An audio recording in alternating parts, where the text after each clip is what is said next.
Toshkent shahar Sergeli tumanida qayta tiklanuvchi energiya manbalarini joriy etish va energiya resurslarini iqtisod qilishga oid ishchi guruhi tomonidan nazorat tadbirlari tashkil etildi. Hozirgi lavhamiz shu haqda. Tahlillar shuni ko'rsatmoqdaki, elektr energiyasidan foydalanish hajmi dunyo miqyosida har 20 yilda 2 barobarga ko'payib boryapti.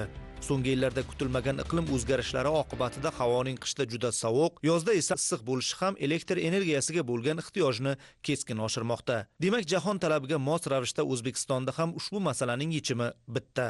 Muqobil energiya, ya'ni quyosh, shamol va gidroresurslardan yanada samarali foydalanish. Hozirda bu boradagi uskunalarni o'rnatishni davlat tomonidan qo'llab-quvvatlashga oid mutlaqo yangi tizim joriy etilgan. Xususan, davlatimiz rahbarining 2023-yilda qayta tiklanuvchi energiya manbalarini va energiya tejovchi texnologiyalarni joriy etishni jadallashtirish chora-tadbirlari to'g'risidagi qarori tarmoqni yanada rivojlantirish uchun huquqiy asos bo'ldi.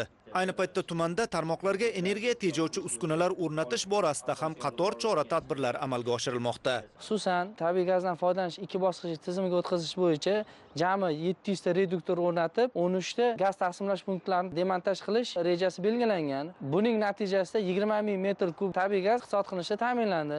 Joriy yil boshidan buyon qariyb 2,5 kilometrlik gaz quvurlari va qurilmalarda profilaktik ishlar olib borilishi hamda 4 ta zulfin va kranlarning ta'mirlanishi natijasida esa 876,3 metr kub gaz hajmi iqtisod qilindi. Nostandart gaz yondirgichlari va suv isitish qozonlarini yangisiga almashtirish ishlari ham belgilangan reja asosida olib borilmoqda.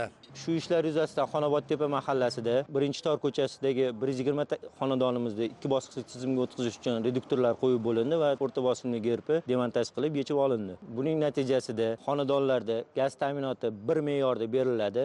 Ya'ni hammada bir xil, bir maromda gaz taqsimlanishi erishiladi. 700 dona reduktor o'rnatish ishlari rejalashtirilgan. Shundan 1-chorakda 120 tasi o'rnatildi. Qolgan qismini 4-chorakga yakunlash ishlari rejalashtirilgan.